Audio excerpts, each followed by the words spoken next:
नमस्कार दोस्तों, हम बिहार स्पेशल की क्लासेस कवर कर रहे थे। उसमें हमने बिहार की जो हिस्ट्री वाला पार्ट है पूरी तरीके से कंप्लीट कर लिया। फिर हम ज्योग्राफी वाले पार्ट में आए थे कि बिहार की ज्योग्राफी हम कवर कर रहे थे। तो उसमें मैंने एक वीडियो बनाया।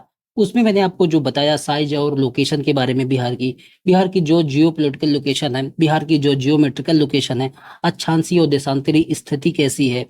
उसके बाद हम बिहार के जिलों के बारे में जाने कि 38 जिले हैं। अरवल उसमें 38वां जिला है, जहानाबाद से 2001 में मतलब कि बना।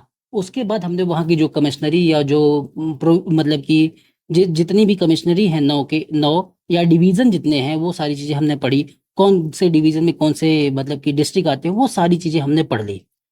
जब हम इंडिया की ज्योग्राफी पढ़ते हैं, उसी तरीके से हम ये बिहार की ज्योग्राफी भी पढ़ रहे हैं। तो उसके बाद हमारा जो अगला चैप्टर आता है बिहार में, कि बिहार की जो भू आकृति और भूगर्भिक संरचना है वो कैसी है, तो उसके विषय में भी हमको पढ़ना होता है। भू आकृति का मतलब है जो टोपोग्राफी है बिहार में, वो कैसे बनी, या भूगर्भिक जो संरचना है वो कैसे बनी है। या मतलब कि देखो, जैसे कहने का क्या मतलब है मेरे, कि बिहार में बहुत सारे एरिया, जैसे बिहार का जो उत्तरी बिहार है ना, उसमें जो पश्चिमी चंपारण पूर्वी चंपारण वाला ये हिस्सा है, उसमें मेनली जो पश्चिमी चंपारण है उसमें सोमेश्वर श्रेणी पाई जाती है, रामनगर दून, हरहा घाटी, ये सब पाई जाती है। तो जो ये शिवालिक का हिस्सा है, तो हमको ये समझना है कि ये कौन से पीरियड में बने, क्योंकि ये पूछा जाता है। उसी तरीके से जो मतलब कि इधर जो साउथ बिहार वाला हिस्सा है, उसमें जो मतलब कि वेस्ट की तरफ हिस्सा है, जो कैमूर और रोहतास वाला एरिया है, वहां पे विंध्याचल श्रेणी का हिस्सा है। तो जो पहाड़ियां हैं विंध्याचल श्रेणी का हिस्सा है। तो हमको ये समझना है कि ये पहाड़ियां कौन से एज में बनी, कौन से टाइम पीरियड में बनी, क्योंकि इससे सवाल पूछे जाते हैं। इसी तरीके से जो इधर का एरिया है, जो भागलपुर, बांका, जमुई, इधर वाला एरिया है, वहां पे जो संरचना पाई जाती है, जो चट्टान है या पठार है, वो छोटा नागपुर पठार के हिस्से हैं या दक्कन के पठार के हिस्से हैं। तो हमको ये समझना है कि इस पे मतलब कि ये कौन से एज में, कौन से काल में बने हैं। क्योंकि जब हम ये समझेंगे ना, तो जो हमारा संसाधन वाला पार्ट होता है, जो मिनरल्स वाला पार्ट होता है, तो हमको एग्जैक्ट आइडिया लग जाएगा कि यहाँ पे किस तरीके की मिट्टी पाई जाएगी, किस तरीके के संसाधन पाए जाएंगे, सारा कुछ हमको पता चल जाता है। अगर हम जियोग्राफिकल जो टाइम स्केल होता है, जो जियोलॉजिकल टाइम स्केल होता है, वो समझ जाते हैं। क्योंकि उत्तरी मैदान जो बिहार का है, दक्षिणी मैदान जो बिहार का है, जो एलुवियल सॉइल वाला मैदान है या गंगा का जो मैदान है, जो उत्तरी बिहार और दक्षिणी बिहार का जो मैदान वाला पार्ट है ना, वो कौन से काल में बना, इससे सवाल पूछे जाते हैं। तो थोड़ा सा ही बताऊंगा, बहुत ज्यादा डिटेल में नहीं बताऊंगा कि आप बोर हो जाओ। तो आपको ये समझना है, भूगर्भिक संरचना के लिए हमको समझना पड़ेगा कि जियोलॉजिकल जो टाइम स्केल होते हैं। देखो, नॉर्मल ज्योग्राफी में आप तो पढ़ते ही हैं, वहां पे मैं मतलब कि इतना ज्यादा नहीं बताऊंगा, लेकिन जो मैं समझता हूँ कि इतना जानना चाहिए, वो थोड़ा सा हिस्सा मैं आपको बता देता हूँ। देखो, जैसे, एक मिनट, देखो, जो मॉर्फोलॉजी में हम एक चैप्टर पढ़ते हैं जिसको बोला जाता है जियोग्राफिकल टाइम स्केल। जैसे आप हिस्ट्री में पढ़ते हो, हिस्ट्री में क्या पढ़ते हो, हिस्ट्री में ये पढ़ते हो कि ये एंशियंट पीरियड है, या जो मनुष्य हैं उनका मतलब कि विकास का लेवल, या एंशियंट टाइम पे कैसा था, मिडवल टाइम पे कैसा था, और मॉडर्न टाइम पे कैसा था, कैसे चीजों का इतिहास के क्रम में विकास होता है।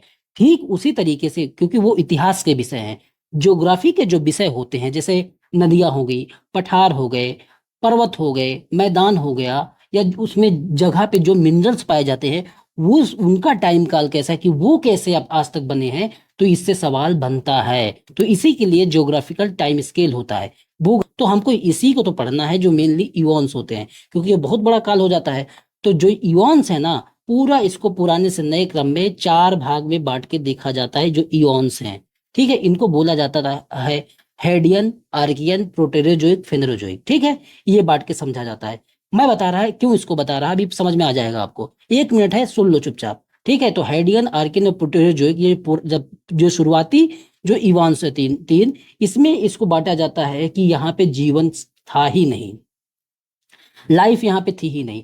तो इसको बोला जाता है कि यहाँ पे लाइफ नहीं थी। और उसके बाद का जो काल आता है, जो इओन्स आता है, उसको बोला जाता है फेनरोजोइक। यहाँ से जीवन की शुरुआत होती है। और जब फेनरोजोइक को बांटा जाता है आगे चल के, तो उसको बांटा जाता है 4 इरा में: पैलियोजोइक, मेसोजोइक, सेनोजोइक और क्वाटरनरी। इसका एज काल इस तरीके का रहता है: 570 मिलियन से ईयर से 265 तक, 265 से 65 मिलियन ईयर तक, और 65 मिलियन ईयर से 10 मिलियन ईयर तक, और क्वाटरनरी जो है 10 मिलियन ईयर से अब तक का। ठीक है। इस तरीके से जो फेनरोजोइक है उसको बांटा जाता है। फेनरोजोइक फिर आगे ये पैलियोजोइक है, इसको आगे चल के बांटा जाता है कैम्ब्रियन, ओडोवेसियन, सिलुवेरियन, डेवोनियन, कार्बोनिफेरस और पर्मियन, जिसको कॉस डीसीपी से याद करते हैं। जो पैलियोजोइक एरा होता है इसको बोलते हैं प्राइमरी, जो मेसोजोइक एरा होता है उसको बोलते हैं सेकेंडरी, जो सेनोजोइक एरा होता है उसको बोलते हैं टर्सरी, और जो क्वाटरनरी जो आज का पीरियड है उसको क्वाटरनरी ही बोलते हैं। तो इतना समझ लिया आपने, यहाँ तक जीवन है नहीं प्रोटेरोजोइक तक। फेनरोजोइक में जो पैलियोजोइक है और पैलियोजोइक का जो पहला वाला पीरियड है उसको कैम्ब्रियन बोलते हैं। तो उसके पहले का जो प्रोटेरोजोइक का हिस्सा होगा है आर्कियन और हेडियन, इन यहाँ तक जीवन है नहीं, तो इसको सबको बोल देते हैं प्री कैम्ब्रियन, प्री कैम्ब्रियन, ठीक है। और उसके बाद का बोल देते हैं कैम्ब्रियन। तो इस तरीके से जो मतलब कि पीरियड को बांटा जाता है। तो पहले कौन आया? पैलियोजोइक, जहां से जीवन की शुरुआत है, फिर मेसोजोइक, फिर सेनोजोइक, फिर क्वाटरनरी। यही चार चीजें हमको जाननी है, ठीक है। इतना आपको मोटा मोटा में समझा दिया, बहुत ज्यादा डिटेल में नहीं समझाया है कि आप कंफ्यूज हो जाओ, ठीक है। तो इतना ही आपको दिमाग में रखना है, इतने से हमारा काम चल जाएगा। बाकी बहुत सारी चीजें हैं जो मैं ज्योग्राफी जब पढ़ाऊंगा आपको इसी तरीके से फास्ट रिवीजन के रूप में तब बता दूंगा, अभी जानने की जरूरत नहीं, ठीक है। अब आओ अपने भूगोल में। इसी तरीके से देखो, मोटा मोटा पहले आपको बता दूं कि ये जो बिहार का हिस्सा है ना, देखो हम आ जाते हैं अपने वाले पे। देखो क्या हो गया, हाँ, ये जो हमारा मतलब कि बिहार है, बिहार का जो ये उत्तरी बिहार का हिस्सा है, ये है शिवालिक वाला हिस्सा है। यहाँ पे जो संरचना बनी है ये शिवालिक पहाड़ी की से मतलब कि उसी का हिस्सा है, तो इसको बोलते हैं शिवालिक का हिस्सा। ये जो गंगा का मैदान है, इसको गंगा का उत्तरी भाग कह देते हैं, इसको दक्षिणी मैदान कह देते हैं, उत्तरी मैदान दक्षिणी मैदान में। और ये जो कैमूर और रोहतास वाला एरिया है इसमें विंध्याचल पर्वत की श्रेणियां हैं, ठीक है। और इधर ये दक्षिण वाला एरिया है, दक्षिण का ईस्ट वाला एरिया, जो भागलपुर, बांका, जम्मू ये वाला एरिया, ये छोटा नागपुर पठार का हिस्सा है, ठीक है। ये आपने समझ लिया। देखो अब मेन बात है यहां से समझने की कि जो भूगर्भिक संरचना है हमारे जो बिहार की वो कैसी बनी हुई है। इसको बांटने के लिए मतलब कि इसको समझने की मैंने पूरे बिहार को 6 पार्ट में बांट के देखा है। देखो, एक ये जो भागलपुर वाला हिस्सा है इसको समझ लो, एक ये हिस्सा है। दूसरा ये वाला हिस्सा है जो जमुई और बांका वाला हिस्सा है। तीसरा जो है मुंगेर और जमुई का पार्ट है, थोड़ा सा ये वाला हिस्सा है। तो एक पूरा हिस्सा ये हो गए, इसमें 3 पार्ट है, एक भागलपुर वाला है, एक जमुई वाला है, मतलब कि जमुई और बांका वाला है, तीसरा मुंगेर और जमुई वाला है। इधर का चौथा हिस्सा है, इसको बोलते हैं दक्षिण पूर्वी बिहार, जो मैंने 3 भाग में आपको बांटा।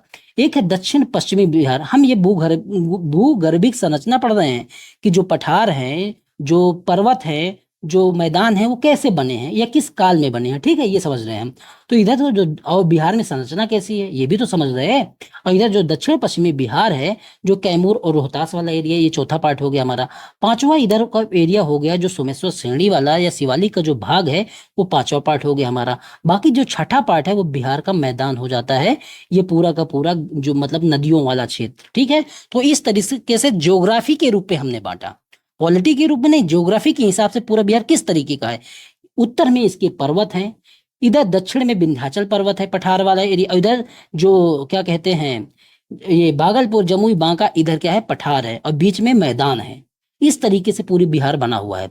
तो सबसे इसमें पुरानी जो संरचना है ना वो कौन सी है, अब हमको ये समझने की जरूरत है। सबसे पुरानी संरचना यही दक्षिण पूर्वी जो बिहार है, यही सबसे पुरानी संरचना है, ठीक है। अब जब ये पुरानी संरचना होगी तो इसको बोल देंगे ये प्राइमरी काल में बनी है।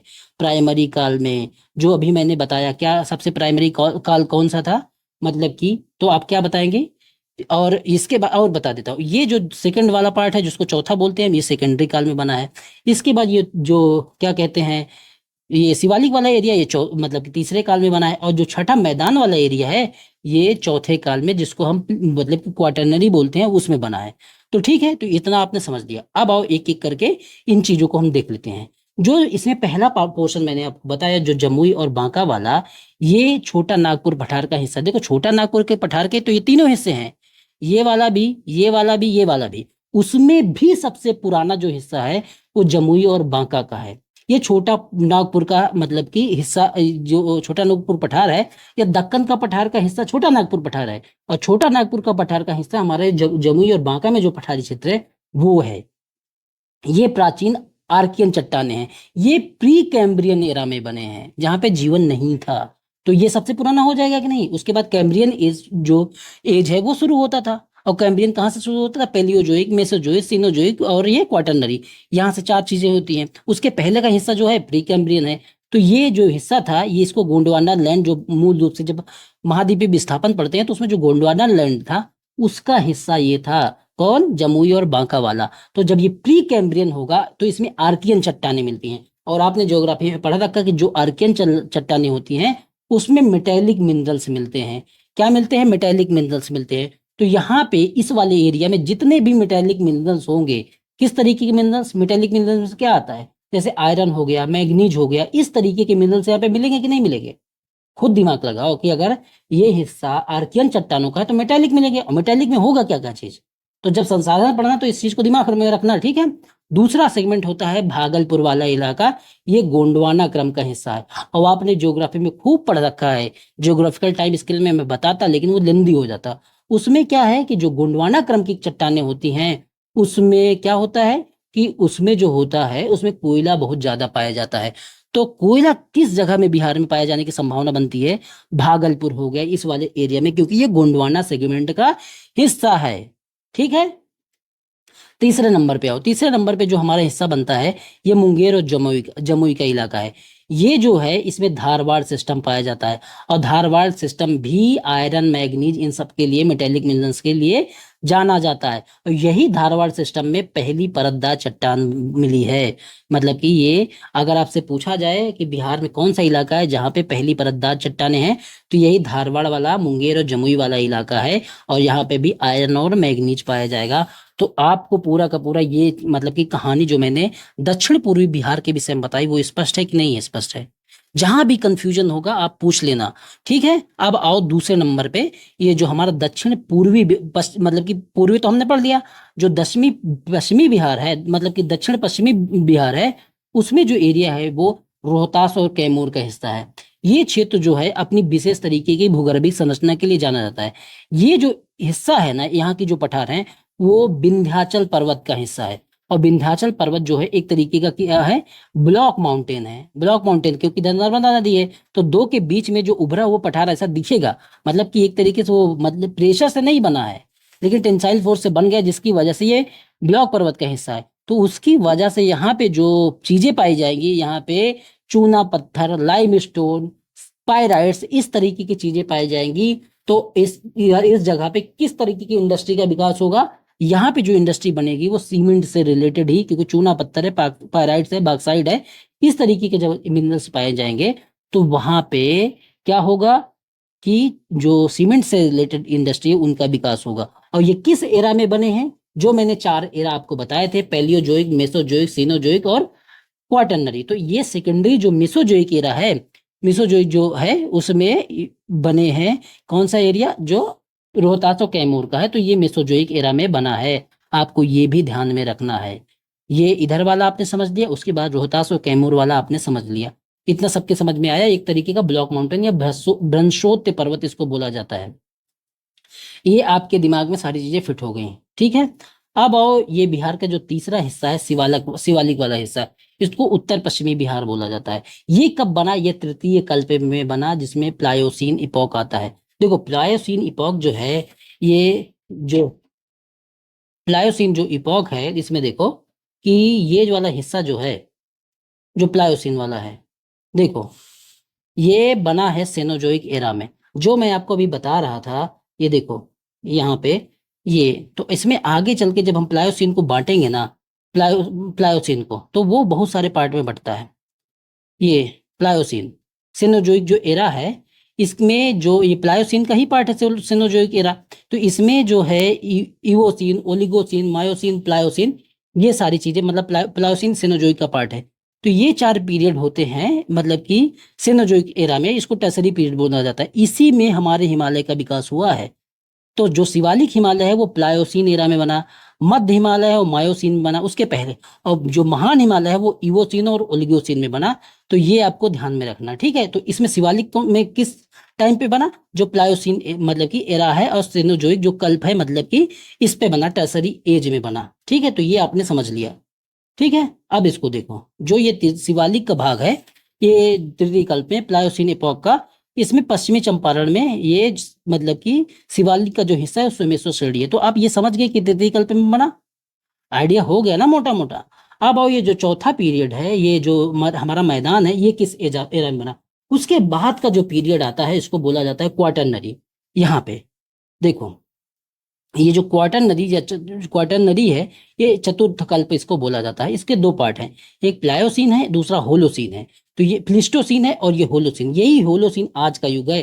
प्लिस्टोसीन को हिमयुग बोला जाता है, ठीक है। तो आज का जो मैदान बने हैं, जितनी भी भारत के मैदान बने हैं उत्तरी भारत के, ये सब होलोसीन युग में ही बने हैं। ये आज का वर्तमान है। तो सबसे नई संरचना जो बिहार में है, यही मैदानी भाग है, जो नदियों के मतलब कि एलुवियल से बनी हुई है, ठीक है। नदियों द्वारा लाई गई मिट्टियों से बना मैदान है। तो ये पूरा का पूरा जो बिहार का मैदान है, सबसे नई संरचना है। तो ये क्वाटरनरी हिमयुग में बना। प्लेस्टोसीन जो मतलब कि इसका पार्ट है, होलोसीन और प्लेस्टोसीन है क्वाटरनरी की, तो प्लेस्टोसीन का ये पार्ट है, ठीक है, हिमयुग का। उसके बाद जो होलोसीन था, उसमें मैदान ये पूरी तरीके से विकास में आ गया। तो गंगा का मैदान, मैदानी भाग इस एज में बना है। तो भूगर्भिक जो संरचना है बिहार की, वो आप पूरी तरीके से समझ चुके हैं, ठीक है। जहां कंफ्यूजन हो वहां पे मैसेज करके, या तो फिर जो व्हाट्सअप नंबर दिया उस पे मैसेज करके पूछ लो, या तो कमेंट में पूछ लो। और ये जो मैंने बताया इसी हिसाब से ये बता दी। अब देखो, इसमें थोड़ी सी इंफॉर्मेशन ये ऐड करनी है कि जो बिहार का झुकाव है ना, जो स्लोप है, जो ग्रेडियंट है, जो प्रवणता है, वो कैसी है। देखो, नदियां बिहार में इस तरीके से आती हैं, जो शिवालिक श्रेणियां है, महाभारत की जो श्रेणियां है, उधर से नदियां बह के आती हैं। और एक बिहार में नदियां इस साइड से आती हैं, दोनों साइड से आती हैं। तो स्लोप भी इसी तरीके का ही बनेगा, क्योंकि बिहार जो है एक तरीके के मतलब कि दो तरफ पहाड़ है, ऊंचाई वाले हिस्से है, और ये बिहार जो है यहाँ पे बसा हुआ है इस तरीके से। तो इधर से नदियां आती हैं, इधर से नदियां आती हैं, ठीक है। तो स्लोप भी इसी तरीके का ही बनता है। तो बिहार में जो स्लोप नॉर्थ में है, तो नॉर्थ वेस्ट से साउथ ईस्ट की तरफ है, ऐसे है। और ऐसा स्लोप है कि 6 किलोमीटर, हर 1 किलोमीटर पे 6 सेंटीमीटर का ग्रेडियंट देखने को मिलता है। और दक्षिणी बिहार में भी जो स्लोप है, वो साउथ वेस्ट से लेके नॉर्थ ईस्ट ऐसे स्लोप है। तो ये थोड़ा सा अगर कभी इंफॉर्मेशन पूछ ले तो आप बता पाएंगे। तो हमने जो यहाँ की टोपोग्राफी है या भूगर्भिक संरचना है, वो पूरी तरीके से समझ ली। ये भी आपने समझ लिया कि जो मतलब कि जिसको मैंने छोटा नागपुर पठार का एरिया बताया, वो सारा का सारा दक्कन पठार के ही हिस्से हैं। ये आपने समझ लिया, ठीक है। कहीं भी कंफ्यूजन है बताना, ठीक है, कहीं भी ना समझ में आए। अब हमारे बिहार की जो टोपोग्राफी है, ओल्डर से न्यू, एक ये बात है कि सबसे पुरानी संरचना कौन सी है। तो ये मैंने आपको बता दिया। जो पहला है, जो भागलपुर वाला हिस्सा है, जो गोंडवाना वाला हिस्सा है, वो सबसे पुराना हो जाता है। ये नहीं, ये जमुई और बांका वाला, जो छोटा नागपुर या आरकेन चट्टान वाला हिस्सा, ये सबसे पुराना हो जाता है, ऐसे पूछ ले कभी। दूसरा फिर भागलपुर वाला, तीसरा फिर ये वाला एरिया हो जाता है जो मुंगेर और जमुई वाला है। चौथा जो रोहतास और कैमूर वाला एरिया है वो हो जाता है। पांचवा शिवालिक वाला हिस्सा होता है। और छठवा जो मतलब कि बिहार का मैदानी वाला क्षेत्र है, वो हो जाता है। तो यहाँ तक ये 3 हिस्से सबसे पुराने हो जाएंगे। उसके बाद ये सेकेंडरी युग हो जाएगा, जिसको बोला जाता है मायोसीन बोला जाता है ना, मेसोजोइक एरा बोला जाता है। उसके बाद ये मतलब कि प्लायोसीन का, और ये क्वाटरनरी के हिस्से हैं। इस तरीके से आप चीजों को समझ चुके हैं, ठीक है। अब बिहार की जो टोपोग्राफी है, जो शिवालिक श्रेणी वाला हिस्सा है, जो सोमेश्वर श्रेणी है, यहाँ से भी सवाल बनते हैं और पूछे गए हैं, ठीक। कई बार में ये सवाल पूछा गया है कि जो टोपोग्राफी वाला हिस्सा है। देखते हैं अब ये जो बिहार की टोपोग्राफी है, जो भू आकृति है, उसमें सबसे पहला इलाका हम देखते हैं, ये जो नॉर्थ बिहार का हिस्सा है, जो शिवालिक श्रेणी वाला हिस्सा है, जिसको सोमेश्वर श्रेणी कहते हैं। ये कैसे बनी हुई है, ये जो सोमेश्वर श्रेणी की संरचना है, देखो, तो ये ऐसे बनी हुई है। देखो, यहाँ पे सबसे किनारे है सोमेश्वर श्रेणी, उसके बाद बीच में हरहा घाटी, उसके बाद की जो पहाड़ियां हैं रामनगर दून कहलाती हैं। ये बहुत सारी पहाड़ियां हैं, इनका 214 किलोमीटर तक विस्तार है ये रामनगर दून का। एक्चुअल में जो रामनगर दून है ना, ये पहाड़ी है, और जिसको हम हरहा घाटी बोलते हैं, ये एक्चुअल में ये दून है। क्योंकि दून जो होता है, दो पहाड़ियों के बीच का जो मतलब कि जड़ोल निक्षेप होता है, जिसमें डिपॉजिट होता है नदियों का, वो वाला हिस्सा दून कहलाता है। लेकिन अब नाम हो गया है तो क्या करेंगे। तो रामनगर जो दून है, वो एक्चुअल में दून नहीं है, वो छोटी छोटी पहाड़ियों का हिस्सा है। मतलब उसमें बहुत सारी छोटी छोटी पहाड़ियां हैं, जिसको हम रामनगर दून कहते हैं। और जो एक्चुअल में दून का हिस्सा है, उसको बोला जाता है हरहा घाटी। ये सोमेश्वर श्रेणी और रामनगर दून के बीच का हिस्सा है। सोमेश्वर श्रेणी जो है, ये कहाँ पे है। देखो, सोमेश्वर श्रेणी मूल रूप से ये पश्चिमी चंपारण और पूर्वी चंपारण के हिस्से में है। तो ये जो शिवालिक श्रेणी का हिस्सा है, इसका जो पूरा विस्तार है ना, इसका आगे चल के पश्चिमी चंपारण के भिकना ठोरी तक, मतलब 75 किलोमीटर तक इसका विस्तार है, वेस्ट चंपारण से लेके। ठीक है, सोमेश्वर श्रेणी है, मैक्सिमम सोमेश्वर श्रेणी जो है उसकी जो सबसे ऊंची वाली श्रेणी है उसको भी सोमेश्वर ही बोला जाता है। उसकी जो ऊंचाई है वो 874 मीटर है, तो ये याद रखना है। उसके बाद का जो हिस्सा है वो हरहा घाट, ये जो मैंने बताया।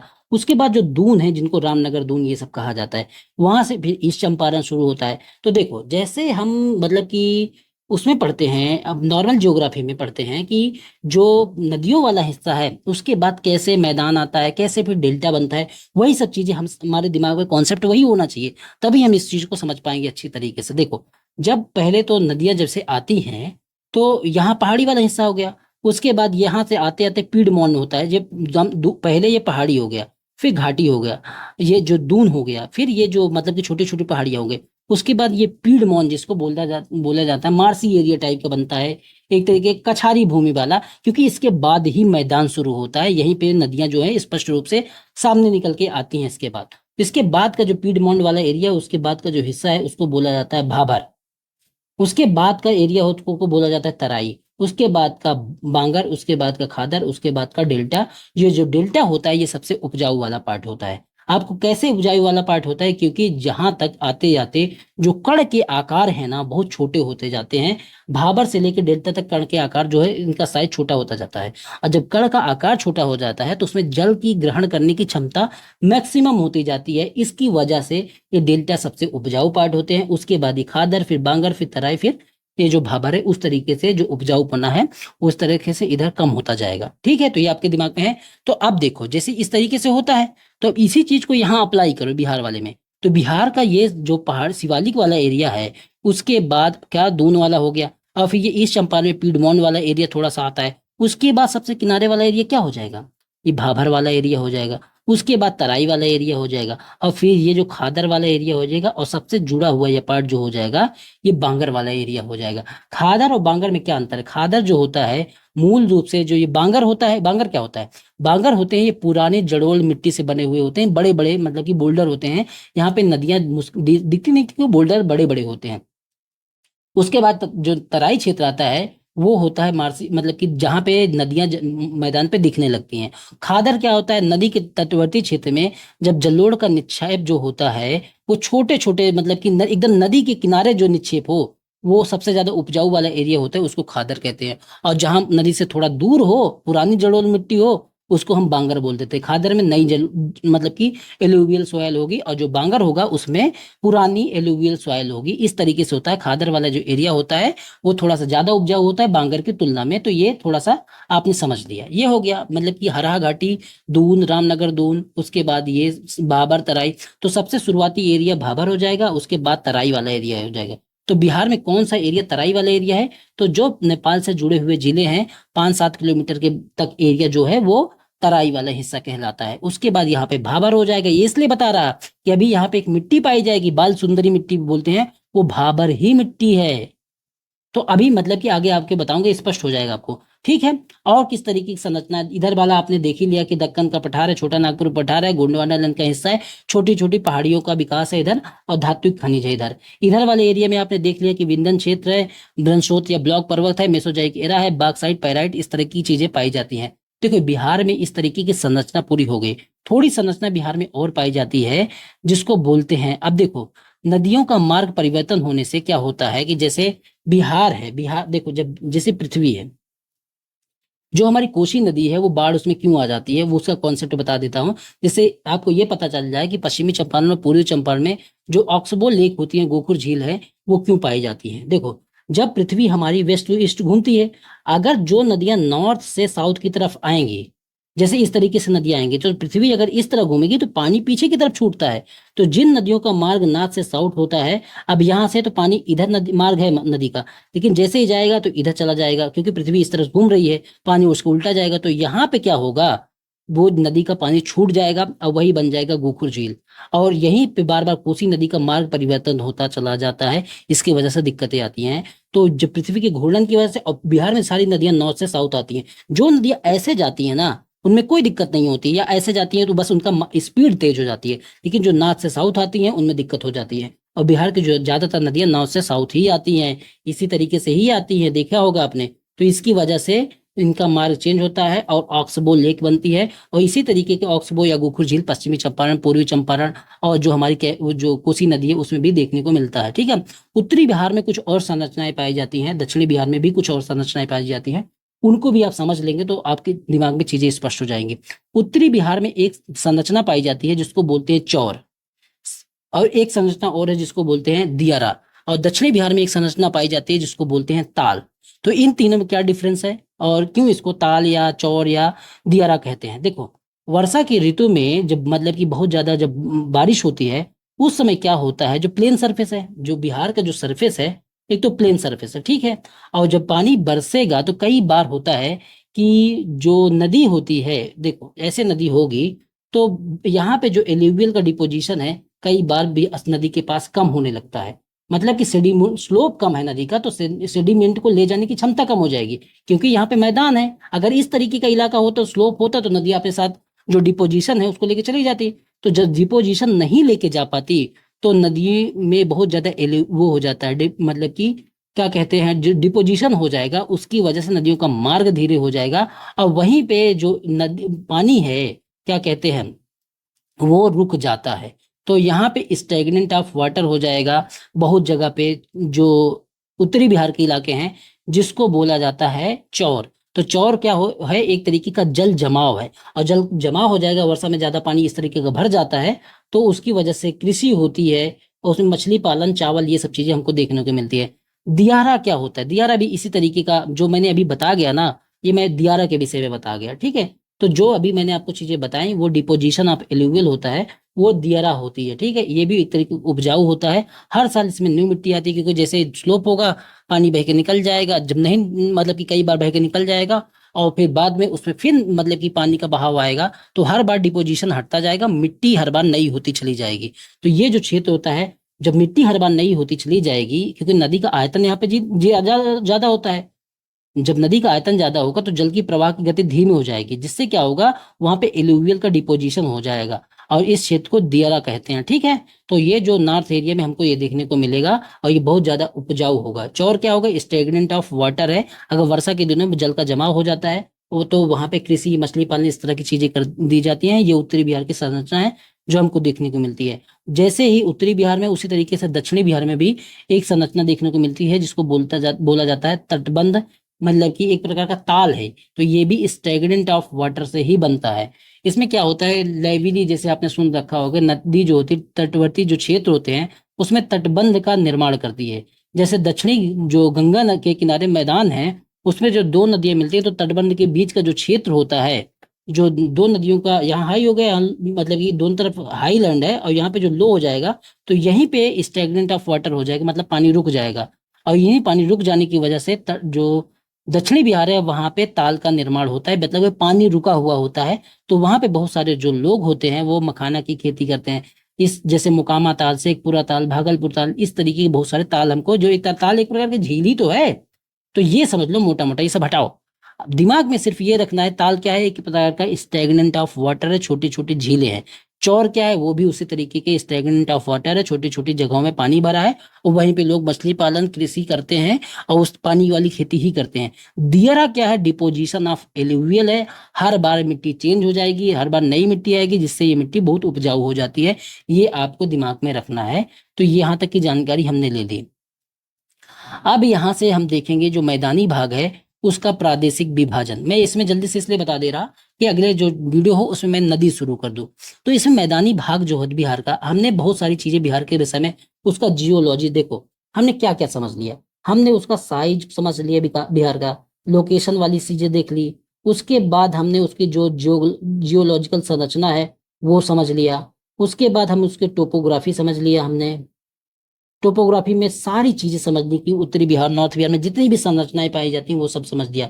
उसके बाद जो टोपोग्राफी में जो मैदान है ना, मैदान में नदियां बहती हैं, तो नदियों की वजह से जो मतलब कि बिहार का मैदान है उसका भी प्रादेशिक विभाजन किया जाता है कि इस नदी का ये क्षेत्र है, इस नदी का ये क्षेत्र है, इस नदी का ये क्षेत्र है। तो उसको कौन सी नदी का क्षेत्र कहा जाता है, इसके हिसाब से नदियों के हिसाब से मैदान का विभाजन हुआ। क्योंकि बिहार में ऐसा संरचना बनती है कि बीच से तो गंगा नदी चल जाती है और उत्तर से बहुत सारी नदियां आके गंगा में मिलती हैं, दक्षिण से बहुत सारी आके नदियां गंगा में मिलती हैं। तो इन दो नदियों के बीच का जो क्षेत्र बन जाता है उसको हम मतलब कि बिहार का प्रादेशिक विभाजन वैसे ही कर देते हैं, जिसको बेसिन क्षेत्र बोला जाता है, वो समझ लो एक तरीके से। तो घग्गर नदी इधर से आती है और उसके बिहार में जो क्रम है नदियों का, घग्गर है, उसके बाद गंडक है, फिर बूढ़ी गंडक है, फिर बागमती है, फिर कमला है, फिर कोसी है, फिर महानंदा। देखो मैं भी ये नदी नहीं बता रहा, मैं बता रहा कि वहां पे मैदान, तो उसकी टोपोग्राफी। तो घग्गर और गंडक के बीच में जो मैदान बना है उसको बोलते हैं घग्गर का मैदान। गंडक और बूढ़ी गंडक के बीच में जो मैदान है उसको बोलते हैं गंडक का मैदान। बागमती और कमला नदी के बीच में जो मैदान है उसको बोलते हैं, इनके बीच का जो एरिया बनता है उसको बागमती का मैदान कह देते हैं। कमला और कोसी के विषय में बीच में जो मैदान है उसको कमला का मैदान। इस तरह कोसी और महानंदा के बीच में उसको कोसी का मैदान कह देते हैं। ये मोटी मोटी इंफॉर्मेशन जब एक बार देखो ये सब एक बार में याद होगा। दक्षिणी बिहार से जो नदियां आके गंगा में मिलती हैं वो कर्मनाशा नदी है, सोन नदी है, पुनपुन है, फल्गु है, क्यूल है, अजय है, चंदन है। तो जो कर्मनाशा और सोन नदी के बीच का एरिया है उसको शाहाबाद का मैदान कहते हैं। और जो सोन, पुनपुन, फल्गु और क्यूल, इन सारी नदियों के बीच का जो एरिया है, जो मैदानी क्षेत्र है, उसको मगध का मैदान कहते हैं। और भागलपुर में जो चंदन नदी है उसके बीच का जो एरिया है उसको चंदनपुर का मैदान कह देते हैं। ठीक है, तो यहाँ तक कि जो टोपोग्राफी वाला एरिया था वो सारा का सारा आपने बिहार का समझ लिया। मैंने ऐसा कोई भी चीज मतलब कि थोड़ा सा भले डिटेल हो लेकिन कुछ छूटे नहीं। तो अब बिहार की जो ज्योग्राफी पढ़ रहे थे उसमें हमने देखो ये सब सारी चीजें हमने पढ़ ली, उसके साइज लोकेशन वाली सारी चीजें पढ़ ली, ज्योग्राफिकल लोकेशन पढ़ ली, जियो पोलिटिकल लोकेशन पढ़ ली, ये सारा क्लाइमेट वाला थोड़ा सा हिस्सा देख लिया, कमिश्नरी देख लिया, भू आकृति और भूगर्भिक संरचना देख ली, भूगर्भिक संरचना देख ली हमने बिहार की। ठीक है, ये सारी चीजें देख ली। उसके बाद टोपोग्राफी, सोमेश्वर श्रेणी, किस तरीके की संरचना बिहार में हर जगह पाई जाती है, वो सारी चीज देख ली हमने। ये कुछ भी छोड़ नहीं रहा मैं। बिहार में उत्तरी बिहार में किस तरीके की संरचना है, दक्षिणी बिहार में किस तरीके की संरचना है, और जो मैदान का विभाजन है ना बिहार के, वो किस तरीके से है, वो सारी चीजें हमने देख ली। ठीक है, अगला जो वीडियो होगा उसमें हम रिवर बेसिन समझेंगे और बाद में जो नदी तंत्र है पूरा का पूरा बिहार में वो जानेंगे, जिससे ज्योग्राफी आपकी जल्दी जल्दी कंप्लीट हो जाए। और क्योंकि बिहार के जो एग्जाम है वो भी पास आ रहे हैं तो आपके ऊपर इतना प्रेशर ना आए। ठीक है, तो जल्दी से आपको जो कुछ भी नहीं समझ में आ रहा ना वो आप कमेंट में लिखो कि सर यहाँ पे जल्दबाजी हो गई, यहाँ पे मुझे नहीं समझ में आया। क्योंकि ये फास्ट रिवीजन के रूप में क्लास है तो मैं उसी तरीके से पढ़ाऊंगा। और क्या है इसमें कई बार ऐसा होता है जो बच्चे कई ऐसे होते हैं कि मतलब उनको चीजें जल्दी समझ में नहीं आती, तो उनके लिए लगता है कि यार जल्दी से बता दिए मेरी चीज समझ में नहीं आई। तो आप कमेंट करके मैसेज करके ये सारी चीजें पूछ सकते हो। ठीक है, क्योंकि ये रिवीजन वाली क्लास है तो मेरी भी मजबूरी है, मैं बहुत ज्यादा इस पर डिटेल नहीं कर सकता। ठीक है, बाकी बाद में अभी टाइम नहीं है, उसके बाद जब टाइम आएगा तो मैं इसकी डिटेल क्लासेस बना दूंगा। मैंने सब कुछ बना रखा पीपीटी के रूप में या मतलब कि मैपिंग के रूप में सब कुछ बना के रखा है, लेकिन वही है कि रिवीजन के रूप में जो क्लास होंगी उसकी अपनी मजबूरियां होती हैं। ठीक है, ठीक है, चलो मिलते हैं अगली क्लास में।